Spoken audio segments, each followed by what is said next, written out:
Hello, everybody. Welcome to this episode of Bench Talk. I am so excited. Every episode I say I'm excited because I love talking to people. I love talking to the guests that I have on. I love engaging with people more so than looking at a black screen and talking out into nothingness.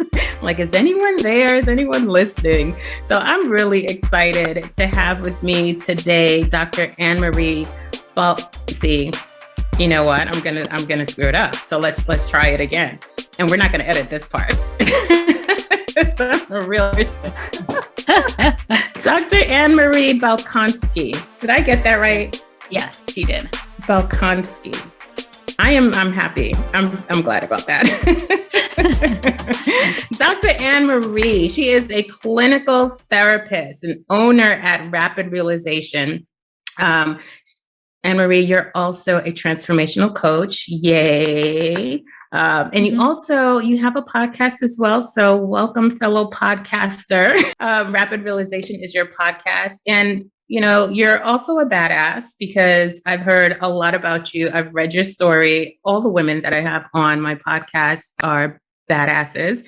I think I'm one, and I tend to attract and surround myself with women who do the damn thing. And I mean that in such a way where, you know, we are real women. We do have insecurities. We do have challenges, but we still find the way to get through. You know, sometimes it's not easy. We try to make it look easy, but it's not easy, or we're just, you know, just being human. But say hello to everyone. And Anne-Marie, sorry about that. Yeah, no, thank you for having me. And hello, audience, everybody out there listening. Thanks so much for having me. I'm excited too. And I say the same thing on my podcast. Everyone, I'm excited. But I'm super excited to have this dialogue. I too love connecting. So thank you for having me on, Jackie. Absolutely. I think today's topic is going to resonate with so many people because I know I've been in this space as well. We want to talk about change. We're going to talk about why change is so hard. And we're just kind of going to go with the flow with that and see where it takes us. But definitely want to talk about change. But before we do, and maybe this is a perfect segue into change, right? Anne-Marie's story is really, I want to say, remarkable. You know, it is unique to you and it is remarkable. So let's talk about, Anne-Marie, where you started, you know, where you came from and where you are today and what that journey has been like for you. I love your word choices too. And instead of but, absolutely don't want to negate what we just said. So, man, where do I start? But basically, like, I guess let's start from the main pivotal point, because my childhood was pretty chaotic. People will see me, meet me now, and they're like, huh? They're like, what did you say? What did you go through? And so, you know, throughout most of my childhood, it was pretty chaotic. My mom, unfortunately, you know, had her own traumas and experience. And, you know, she was engaged in substances. And I basically was moving around a lot from out my childhood. You know, I couch surf, I slept over at like my people from schools, their families' homes. And basically, I eventually ended up in foster care by 11 years old. I was in foster care, so I was in the system. My mom at the time, obviously, like, you know, after in and out in jail, like going through her process of really understanding what she went through, her own healing process. I ended up being basically emancipated by 16. So at 16, I went out on my own. You know, I ended up getting my first apartment. I had to drop out of high school. After dropping out of high school, I knew deep down inside, like I had the ability to change and to create my life, to manifest my life. I saw around me, I had this like awareness, like, okay, I see what can happen if I continue to like not do anything. You know, I didn't like the feeling of struggling, you know, of course. And the only way I saw myself out of my situation was going to college. So I got my GED at 19. I went to college, undergrad, and I thought 2 years was too long for school. I was like, no way. Like, let's hurry up and get a quick degree. Like, I just want to get out there and work. And honestly, I was pretty good with school. I kind of fell in love with it. I love just understanding the mind. And one of the biggest things that through my foster care is I had a lot of foster children come in and out of the system, of course, that I witnessed. And I was so fortunate to have an amazing foster family. And you just see a lot of emotions and hurt. And my situation, was not the best, but I did see other children that went through pretty extreme cases. And I think that was the pivotal moment that I realized that, hey, I wanted to help people. Like, I really had that innate drive to just like make people feel better and to like make them feel like, hey, you're not alone. Like, I understand what you're feeling. I feel these feelings.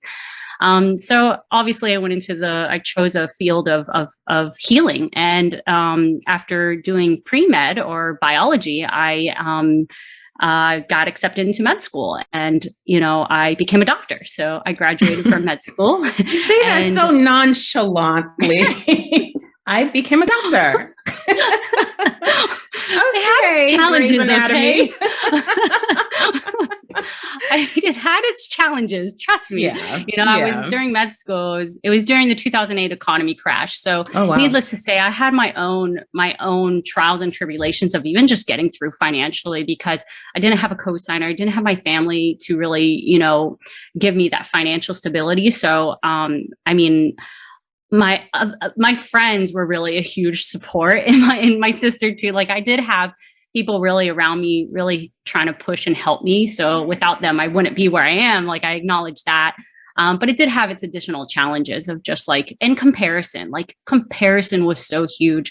I recently published a book called Medicine Woman, and it's an anthology with all about all the doctors that went through trying times. And so my story was about like really the comparison that I did during med school.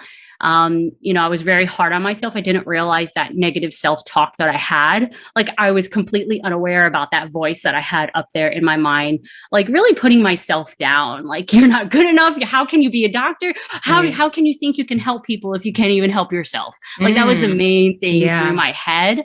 And I just really, in a sense, self-sabotaged myself throughout that, and so of course, that had my own, healing through that. I mean, trust me, we can sit here for hours talking about that part.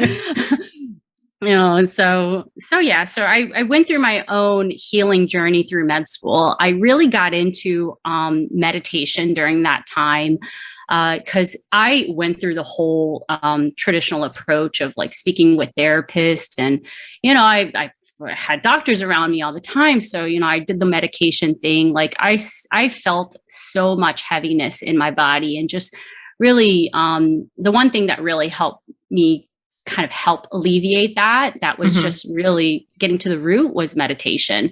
So meditation was kind of the opening door to what I'm doing now, in a sense, that it made me realize the power of the body, the power of the mind, and just having that sense of awareness within oneself and our emotions, and really reframing things and just reprogramming like who we are, so that we can manifest and really create the life, so that we can choose the steps moving forward. Right. So needless to say, I manifest in my practice. And yeah, so that's awesome. So sorry, go ahead. No, go ahead. So I was going to say, like, now I've been in corporate America. I was ran multiple substance abuse, mental health facilities. It became a bit jaded with the whole traditional approach. And, I really wanted to solve the root cause as to why people are really creating self-sabotage. What is getting in the real way? And this kind of ties into that change. Why do we resist things?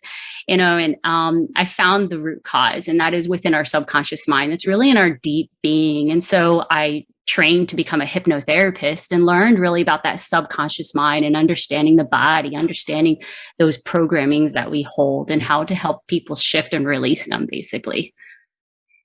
That's amazing, because you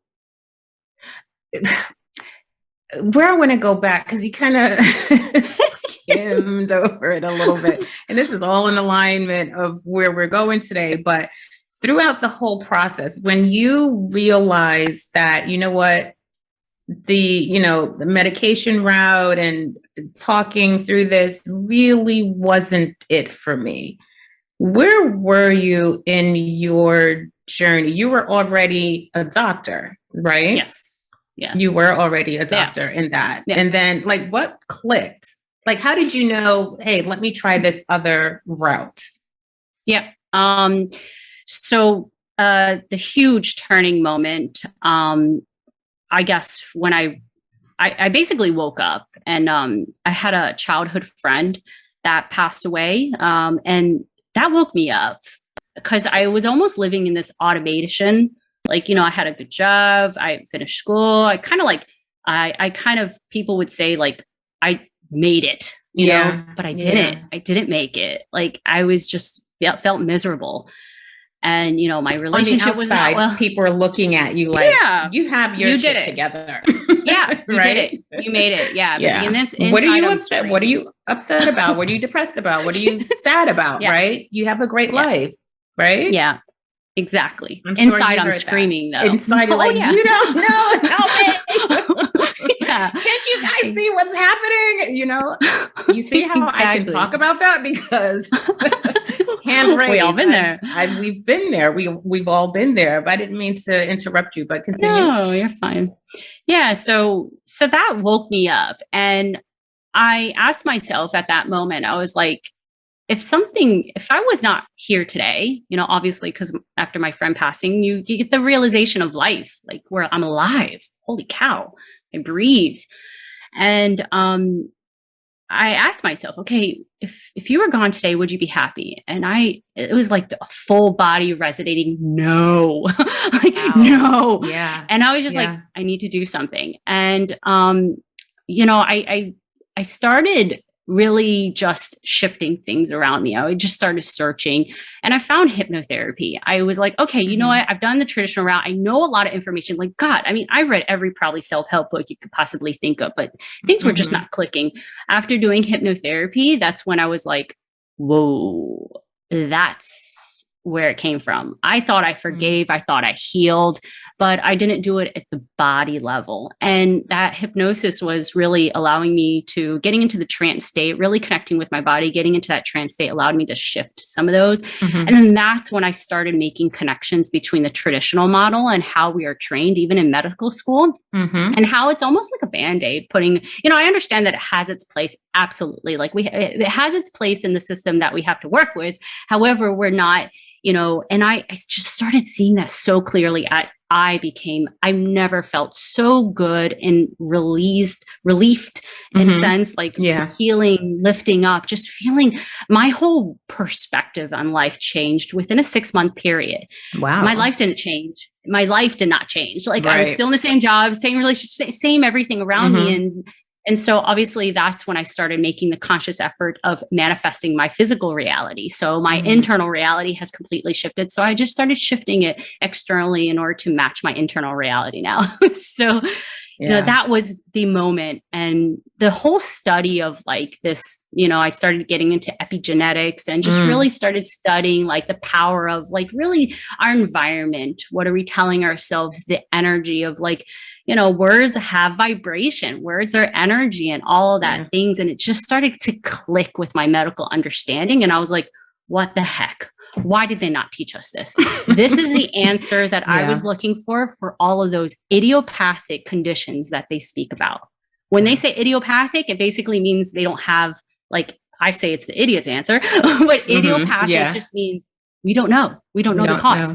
Yeah. But how are all of these conditions like, GI, a lot of neurological issues, fibromyalgia, even a lot of mental health issues, they're all lumped under idiopathic, but the one common denominator is emotions and stress. Hello? You have an answer. If you guys could see, I'm like vigorously shaking my head. Yes. Yes. Oh my goodness. This is so on point, especially for me, in what has transpired over the past year. We're in July. Yeah. At the time of this recording, it's July. And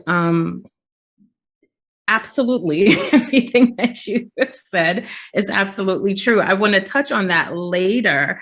Mhm. But this really goes into, and I love how you were able to go deeper, just not stay at the surface level. What can I do externally to make changes? It's really inside, from the inside out. There's a lot of things from the inside out.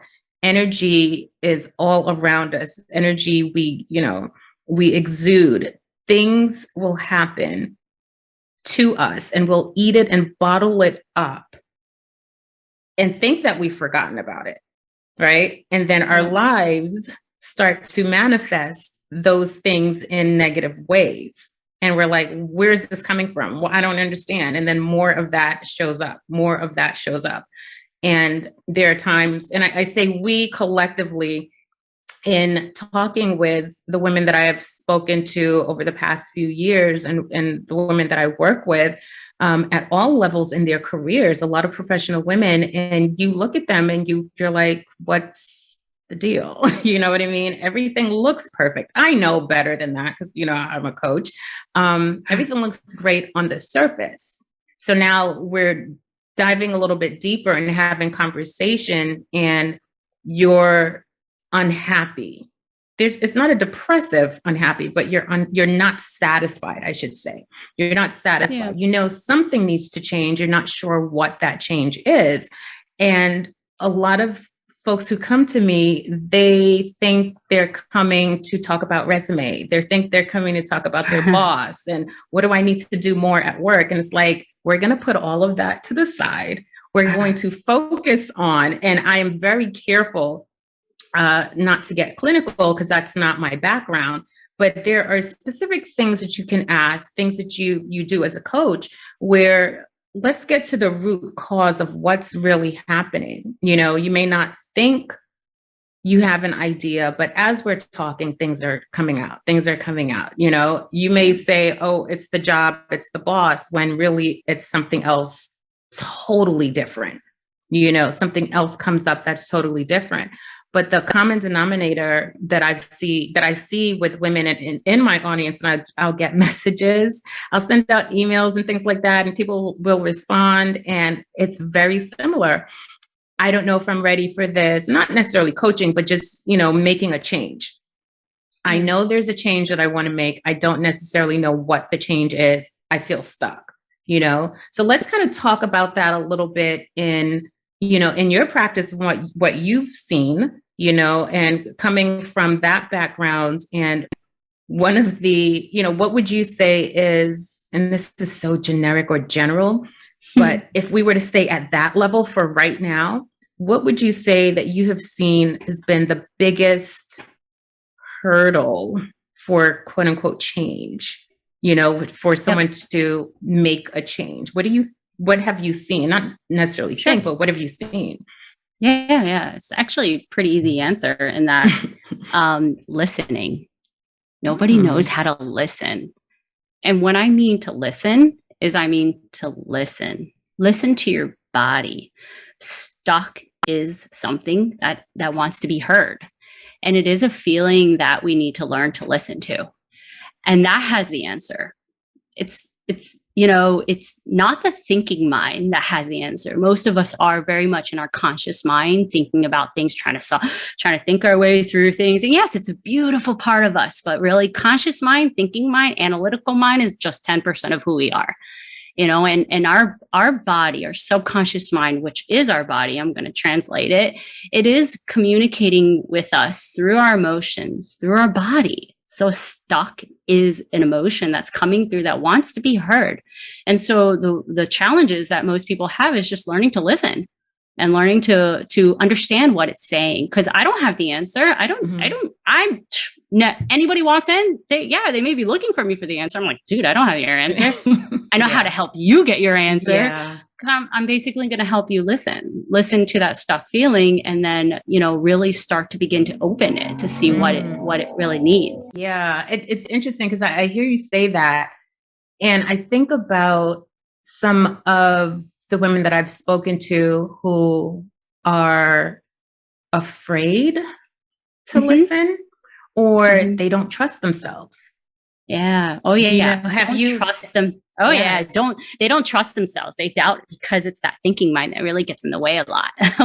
We are trying, it's kind of like driving. So if you ever driven from one place to another, you get to your final destination and you're like, how did I get here? Like, you're like, what streets did I took? You know, you have no clue. And that's because you're very much functioning in your thinking mind. You're maybe thinking about dinner. What do you need to do tomorrow? Yesterday, a conversation you had. Your body knows what it's doing. It's driving. And it's kind of that metaphor of understanding, like your body is taking in more information than you realize. But we're sitting there trying to think our way through things. So it's kind of like you trying to think and drive. Like, let me rephrase that. It's you trying to drive with your thoughts. You don't get it. You don't drive with your thoughts. Yeah. But most of us think that we do because it's the most obvious part of us, right? We hear our thinking voice, we're listening and that's the training, even on a cultural basis, that we have not really helped our children. Me, like, I had no clue, you know, what are we taught? We're mostly taught to suppress, ignore, push down, and really just ignore things because we don't know what to do with it. We're scared. We have no clue. Yeah. So because we don't know what to do with it, we can be terrified. We're not sure what's going to come up. And so I guess, you know, even for me as a facilitator, that starts to be like, hey, let me educate, let me make sure you understand what's going on, because there's almost a surrendering of trust, of allowing me to lead you, because you're fearful of what's going to come out because you think that you need to handle it too. When, you know, I'm here to kind of facilitate and help and guide you through that, so that we can release those things, because they've been living with it for all of their life. So we're fearful of something that we've never not had, in a sense. Like, it's so familiar to us that we're like, who am I without this? You know, and sometimes that's more fearful because that's our identity, and taking that away. Correct. Yeah. And now have me feel things that I've never wanted, or I feel like I'm talking about me. This is our session. You guys are listening in on my session right now. No, but it's so relatable, because I relate to people in this. I mean, I'm human. I go through the emotions. I go through life changes. You know, for those who know, my dad passed away in January, and I was like, yeah, I don't want to deal with this. Not doing it. Don't want to feel the feelings, but I know I need to feel these things, because what's going to happen? It's going to show up somewhere else. It's going to come up somewhere else. You know, so I gave myself grace. I allowed myself to do all the things, did all the things. And then I had to literally pull back, sit back, and sit in the feelings. You know what I mean? And so it's interesting you talk about change. I realized for me, I had to make changes, because it was, you know, the passing of my dad brought up a lot of things that I neglected and ignored, that manifested in business, that manifested in relationships, that manifested in consulting, every part of my life, you know? And so it's very interesting. And it resonates to the core with what you said with me, because I've been there, am there, if I'm being really honest with myself, with, okay, the changes that I thought I was making externally, those are changes that I need to make internally. Let's start inside, Jackie. You know better, you know, and even doctors are their worst patients. You know that, right? So, you know, logically, you know these things. And so it's like, okay, I know where I want to be. I know how to get there. Let's just do this, you know, and let's sit in this, and let's figure out where a lot of these things and unresolved issues are coming up. And once I did that, I started to the actions that I took were in alignment with healing these places that I didn't want to open that door. Makes sense to you? Does that make sense to you? You know? Yeah, it absolutely makes sense. So it's interesting working with women, and, you know, I relate even more now, to my clients, and they don't necessarily go through traumatic things or anything like that, but in making change, what does that feel like? How scary it is to realize it's not external. These things are not external. You were going to say before I cut you off, my apologies. Oh, no, not at all. No, I 100% understand what you're saying. And, even the grieving process is, let's break it down this way. Emotions want to move. That's just its natural state. If we look at the basic element of an atom, if you were to pull up a picture on Google, an atom, you're going to get a 2D picture because it's, not able to reflect motion. Mm-hmm. Atoms are moving. Always. Always. And there are wavelengths too, yes. So that's why where quantum physics even comes in of like a particle versus a wave. And so everything's moving. Like if I'm holding my cell phone right now in my hand, mm-hmm. and that's moving. Yeah. Everything is moving. Everything needs to move. There's an energy to everything. Mm-hmm. And emotions are the same way. And so, nothing is created or destroyed. So if we push down or hold down on emotions, that is the not wanting to change. Everything's always changing. And if we don't embrace changes, step into change, we will feel resistance because it wants to change.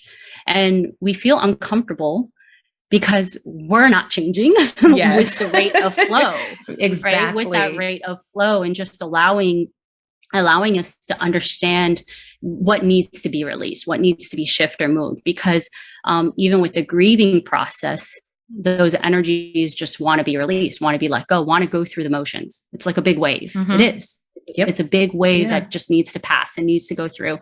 And it takes being honest with ourselves, but also sometimes we do trick ourselves. We do fool ourselves. And so I, for one, will 100% admit I need a coach. Every coach needs a coach because we are like a doctor. We are worth, and just having that reflection because we have this level of understanding and intelligence, but we're human. We are human in the end, no matter what. And, to be able to see what you can't see, it's like your blind spot, right? And so whenever I ever talk to people, I'm like, dude, I'm not here, your answer. I'm just your mirror. I'm like holding a mirror at your blind spot so you can see what you see there. I'm just a mirror for you to bounce things back at you so that we can see it. And, that's why I call my company Rapid Realization, because I just help you see things that are within you for you to come to a quicker realization to allow it to release. That we may be holding on to emotions that we did not realize we never let go because of, resistance of what that may look like. Like I even have recently, this is a very common theme. Mm-hmm. So I just bringing it up since you brought up about your father is that, people don't understand grief. They don't understand the process. And again, most of our childhood and upbringing, we were taught to push down and really not feel these things. But it's being honest and really feeling that. And if we don't, it will come up. And I've worked with people plenty of times. I'd say a lot of my clients, if they had a passing, it could be 10, 20, even 15 years, whatever, year later, when they actually learn how to grieve because we've been stuck with that energy within our body of just wanting to let go. We hold on to resentment, guilt, shame, all of those, negative, I'm going to say depleting emotions that really don't help us vibe higher. And we're holding on to that. And it needs to move. It needs to shift. It needs to be transformed. Water transforms into steam, everything needs to be moving, let go. What's interesting, still along this line, and we will make it a little happier in a second. But it just feels like, I think the resistance for me initially was, I don't want to feel these quote unquote sad feelings, and I'm saying quote unquote sad, or emotions, because it's going to last too long, whatever too long is. You know what I mean? I don't want it to last long. So I want to avoid it. I want to feel other things. You know what I'm saying? But me logically understanding it is temporary to an extent. You know what I'm saying? It is either at the front of your mind. This is how I rationalize. and what I think is happening or will happen. It's at the forefront because it's very recent, very fresh, very raw, and slowly it moves. I visualize it slowly moving back, that it's not gone, but it's not as raw. You get what I'm saying? And so it's like, let that process of healing, literally healing that cut, letting that heal naturally rather than resisting it and prolonging. Because the more you prolong, okay, you're going to prolong it. And then when is it going to show up? So it's like, okay, I release, I let go. I let go and let it be, and let it be what it's going to be. And just move with it. And it's like with, I don't swim, but with like, is it the riptide, or you go with the current, you swim along, you understand what I mean? Because if you fight it, that's when it's like, oh, all hell's going to break loose and you're going to drown in it, so it's like, just kind of go with it.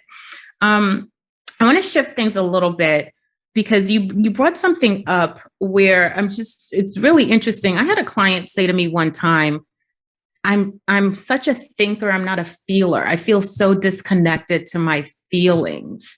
Right? Have you heard that?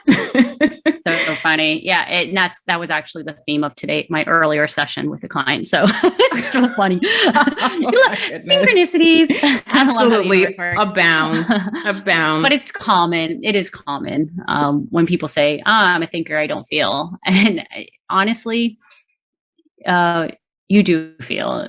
Most people are just not really acknowledging it because this is a perfect example. My recent client that I'm working with, they kept on saying that I'm disconnected. I don't feel anything. And I'm like, and part of my process is this kind of checking in thing. Like, how do you feel? I asked that question. Well, what do you feel now? Mm-hmm. Oh man, I just I feel down. Well, how do you know you feel down? Man, I just like my shoulders are heavy and I just feel this like heaviness in my chest. I was like, okay, you feel you're connected. You feel you're connected. Mm-hmm. And the belief behind it, though, as if he didn't, is that emotions were wrong. There's like this hidden belief, like there's something wrong with feeling, that we shouldn't feel. Like we should feel a certain way.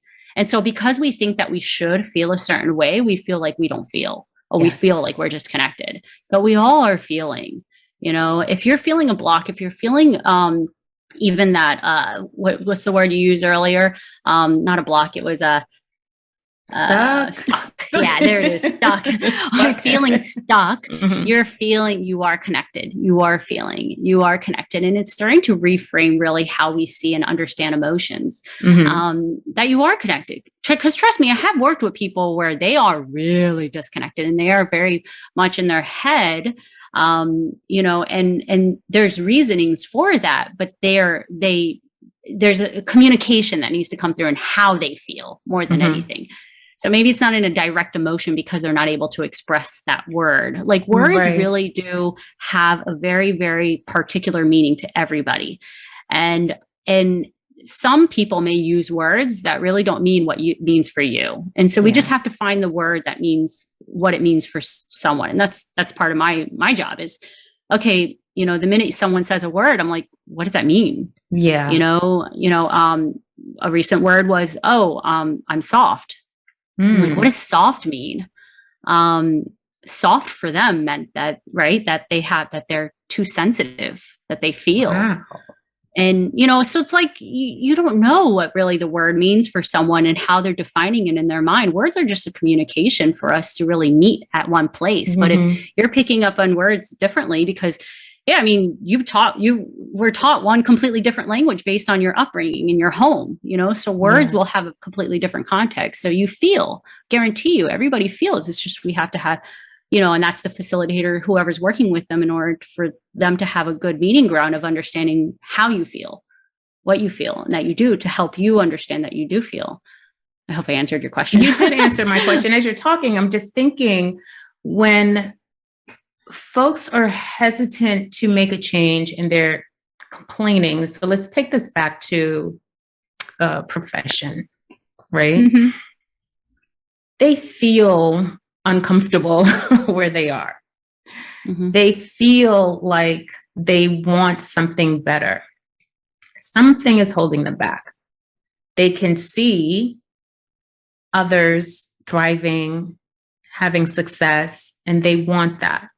However, they're not taking any action to get to those places for them, whatever that thing looks like for them. And they've identified what it is that they want, but they are still not doing it. But talk to that person. What's that change? I think we kind of talked about it as far as the resistance of the unknown and the fear, but how do you move through the fear of that? Yep. The strongest emotion will win. The strongest emotion will win. So if you're fearful of that, it will win. But if you're tired of being stuck in the same place, that will win. So we have to, there's two ways of looking at this. So we have to understand what is creating that fear. Most people that, professionals that really are, that type A, they know exactly what they want. They're going for it. They even created a whole manifestation board, however you want to look at it. That picture is clear. But it's kind of like the person that wants to lose 100 pounds. They see the end result. They hang up that dress in their room and they're like, oh yeah, this is what I want. But then when it comes to taking the daily steps, they get overwhelmed because we're looking at the end result, but we have no clue how to get there. And there is a component of organization that needs to come in it, meaning let's break it down. When we manifest things, when we really look at things, we are to sit in that place of that, like really feeling it fully and really believing that to the core. However, if we're at the same time, we're thinking about all the steps we need to do to get there, it creates this anxiety, overwhelm, panic, stress, all those emotional words of how to get there. So we got to break things down, so I'll give it an example for someone that, lose weight, it's easy, 100 pounds, let's say, in the course of a year. So I say, okay, well, what do you need to lose in 6 months? Just cut it in half, right? So if we cut it in half, it's 50 pounds. Okay. So if you need to lose 50 pounds in 6 months, what do you need to do in 3 months? 3 months, cut it in half, 25 pounds in 3 months. Okay. So what do we need to do in 1 month? Divide it by 3 now, 25 pounds by 3. What's my math? What is that? 4 point? I can't even think. 4.2. Let's say. Sorry for those people that have a calculator. Let's say it's 4.2 pounds per month, roughly. 8.2 pounds a month. So if that's how much you need to lose this month, what about next week? So we divide it by 4. We break it down again. Now it's 2 pounds a week. Because 8 divided by 4 is 2. I knew that one. Thank you, med school. I knew that one. So now it's 2 pounds a week. So now it becomes a bit more realistic, and it becomes more valid to the present moment. Because when we take action, it purely needs to be present. Okay, when we manifest, we sit in the future. We want to really embody that future sense. But when we are taking action, we are fully present. But when we are longing for that future and acting in the future at that, we're not present. We're not present. We're thinking about the future, and we're acting in a place of anxiety, of fear, of stress, because we haven't really sat presently to think, what do I need to do that will create change now? Right now. That is so poignant. Yeah. So 2 pounds. Well, what do I need to do in order to lose 2 pounds this week? It's easy. I got to go up those stairs. I got to run. I got to eat. You become more mindful and present and aware as to what you do now. Because when it comes to action, it's about now. It's about being present. It's about being aware. It's not about that future. When we manifest, it's future. Right. That's when you sit there when I conceptualize these concepts and really talk about with people, this is how I do it. I'm like, look, let's see it kind of separately, because we need to get organized in a sense, because we're trying to manifest. We're trying to manifest and getting overwhelmed with now. And then when we're thinking about the future, and That's me. Yeah. That's me.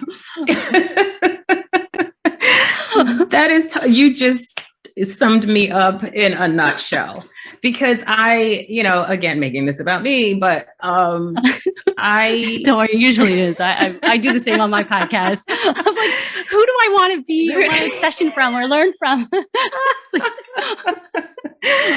I think about, it's interesting because my group is called High Achievers. And I'm like, because that's who I am. And yes, sometimes I have to be really mindful of now because I tend to live in the future. And then I get overwhelmed about, oh, that thing or this place and this, this goal or, what I want to manifest. And it's like, Jackie, reel it back in, come back. Where did I read this? I don't know if it was Essentialism or another book. WIP, what's important now? Those are the actions. Those are the things that I need to do. Not IP, WIN, what's important now.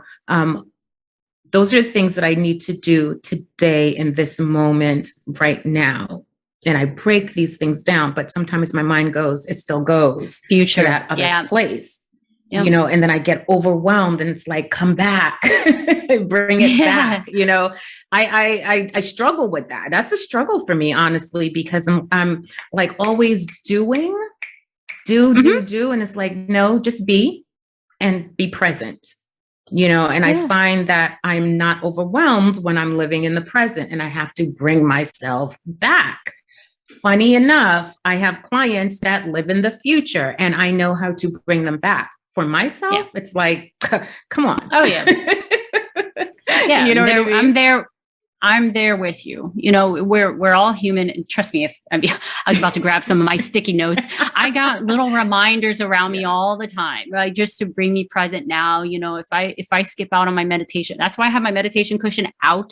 Like I need to see those visuals. I need to keep those reminders for me to reel me back in, because the mind does want to wander, and it's a beautiful part. It's not a bad part. We just got to learn how our mind works, be conscious and aware, and do things with intention. It's like just being attentive but present, and it is a skill. I'm gonna highlight that. It's a skill. It's an exercise. It is like working out, at the gym. We have to train ourselves to be in that presentness, to be present, to be good with being present. It's learning how to quiet down the mind, and just, it's a skill, it's a practice. So it's an exercise. Yeah. The mind is a muscle. It is a muscle. And I talk to myself very often, and I'm so okay with that because I have to. You know what I mean? Yeah. Sometimes I'm coaching myself in certain areas, and it's like we need that. And it's just really interesting. It resonated so much what you said about being in the present.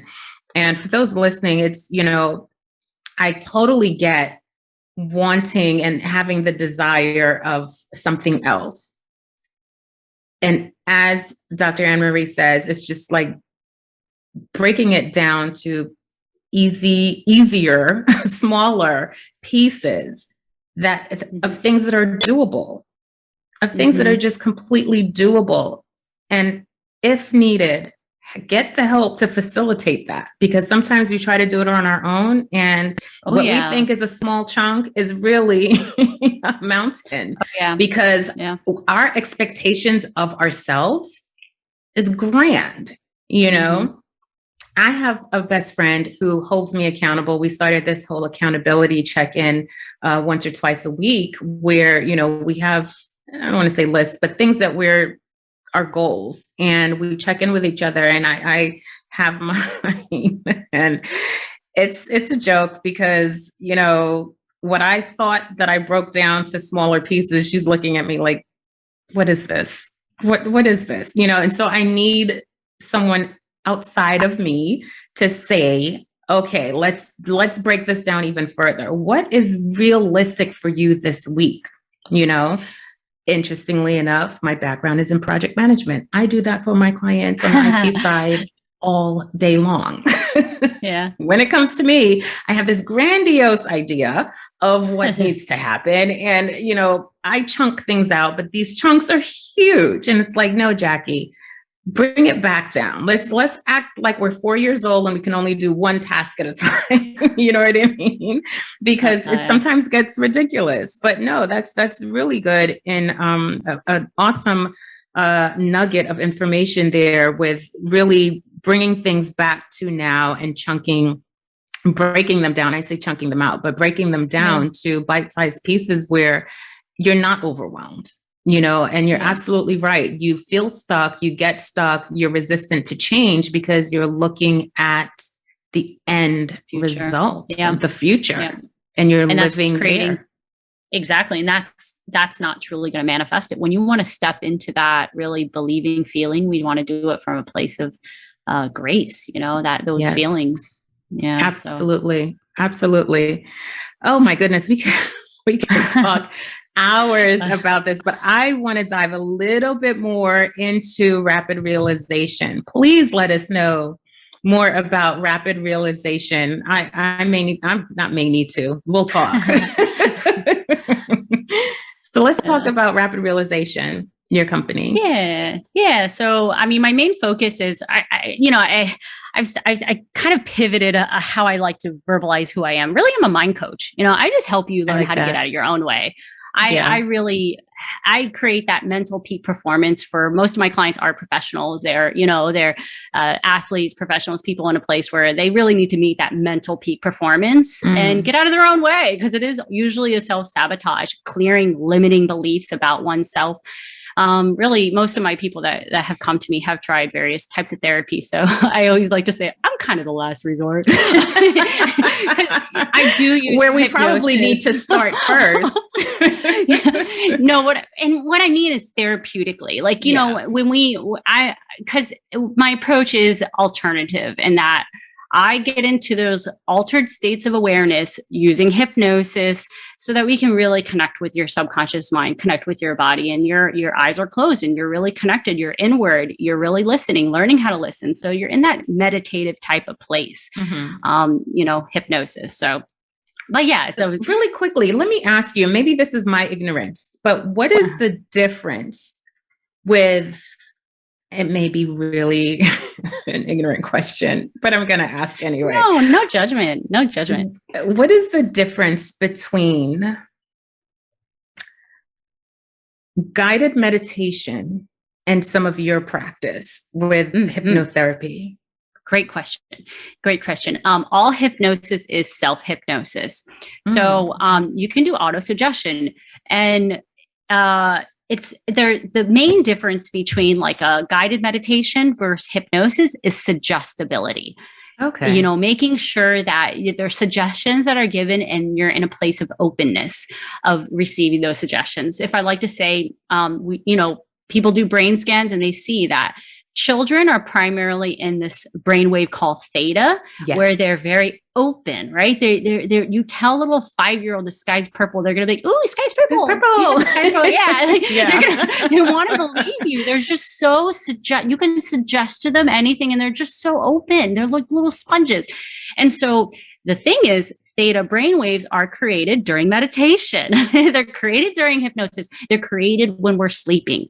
And so hypnosis is a way of just putting you into a sleep state, but you're awake. Your conscious mind is awake, but your body feels asleep. So I like to say you're almost like scaving that feeling of right before you fall asleep, because you're more open for suggestions. So suggestions are given so that you could take them, so that you create a rapid change of whatever it is that we want to work on, and clearing anything that may be pushing that back and not taking it in. So it's a great question, actually. So not ignorant. It's a great question. I feel better about that. I feel much better about that. So Rapid Realization is your company, and you're a mind coach. Yeah, more than anything, more than anything, I'm a mind coach. But obviously, I'm a medical doctor. Trained. I'm a clinical hypnotherapist. If you want to talk about all the certifications, so I'm trained in NLP. But more than anything, it's just about self-sabotage, helping people get out of their own way. It's very rare that I work with people for a long period of time in regards to, strategy in business or like planning things. I really just clear those blocks that could be getting in the way. Awesome. Yeah. I really love talking with you, and we can go for hours. We can go for hours. There's so many things that you said. I'm like, oh my goodness, that's me. Let's talk more about it. Let's talk more about it. Oh, that's several of these clients. Let's talk more about it. But I really enjoyed having you on to give my listeners a taste of a different point of view, right? From a different aspect of really going inside and looking within yourself and making change from inside to outside, as opposed to what I call superficial band-aids that we try to do these things. And it's, it's really interesting. Some clients, I will refer them to therapy because it's like, I can help and complement, but really what needs to happen, there's other work, and for those who are on the fence about that, it's like explore different options, because you never know what will work for you. You can go the traditional route. If that works, great. You can go what some may be saying today is not traditional, but I really feel that this is becoming much more traditional than anything, because I think as a whole, we're starting to really look within ourselves. We're starting to look and say, there's something bigger than me on the surface. There's a place that I've not gone to. I need to go to this place and just kind of do some realization about who I am, what I want, and where I want to be. You know what I'm saying? Yeah. And it's really interesting because I'll have these deep conversations, and it's like, let's explore different things that haven't typically been the norm. And I'm a lifelong learner. I love learning about new, techniques and different things like that. So I really enjoyed having you on today. This was really amazing. And please let us know where we can find you and where we can hear your podcast, Rapid Realization. Oh, yeah. Yeah. It's even if you Google search Rapid Realization, you'll get a slew of stuff. The podcast is Rapid Realization Podcast. So if you put in Rapid Realization Podcast, it's on all major platforms. So you can hear it on Apple, Spotify, all the major places. Right now I'm on break. It's been live for a year, but I decided to switch to seasons because I want to niche down into a bit more. I love going deep, like into concepts. Yeah. my last season was like a lot of various concepts. So it's really, it's been a beautiful experience. So next season, we're just going to focus on one concept and go super deep. So I may get super nerdy on people, but I like it. I love that idea. I may have to steal that idea. I tried seasons. I'm doing seasons and they're still all over the place, but it's whatever it is. I'm still learning, whatever. So if you look it up, it's on break. But awesome. It's there. I'd love to definitely promote that and put all of the links on how to access the podcast in the show notes. But how are you on social? Let's get your social media handles and let's make sure we follow you. Where can we find you? Yeah, it's going to be Ann Balkanski, ANN, last name BALKANSKI. So it's Ann Balkanski, or pretty much all my handles for, Twitter, Instagram, Facebook. It's Ann Balkanski Mind Coach. I'm sorry, Anne Marie Mind Coach. Anne Marie Mind Coach. We'll put all of the links in all the show. Absolutely. Make sure that everyone has that. Thank you so much for spending time with me today and blessing us with your knowledge and information and just a different aspect, a different point of view, because this is much needed, especially in these times. You know what I'm saying? Especially in these times, because I think a lot of people are under a lot of different stressors, and are feeling overwhelmed with whatever is going on in their lives. And so I really enjoyed having you on to have this different perspective. And this is an option. This is definitely an option, So thank you so much, Dr. Anne Marie.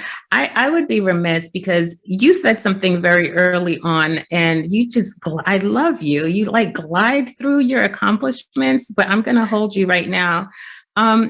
You're a published author? Yeah. Okay, let's talk about that really quickly. Yeah, it's called Medicine Woman. It's called Medicine Woman, and it's just really it's an anthology. So Awesome. it's doctors from around the world, and man, are they inspirational. And I mean women that have been through, you know, really just things, and they got through med school and they help people, and it's just they're just human. And so that's the essence of the whole anthology, is just to really show this human side of these doctors that really, you know, that's what my story is about. It's just about my humanness. And it's yeah, so that's, if you wanted to look it up, just look it up. Medicine Woman. Yeah. Awesome. You see what I mean?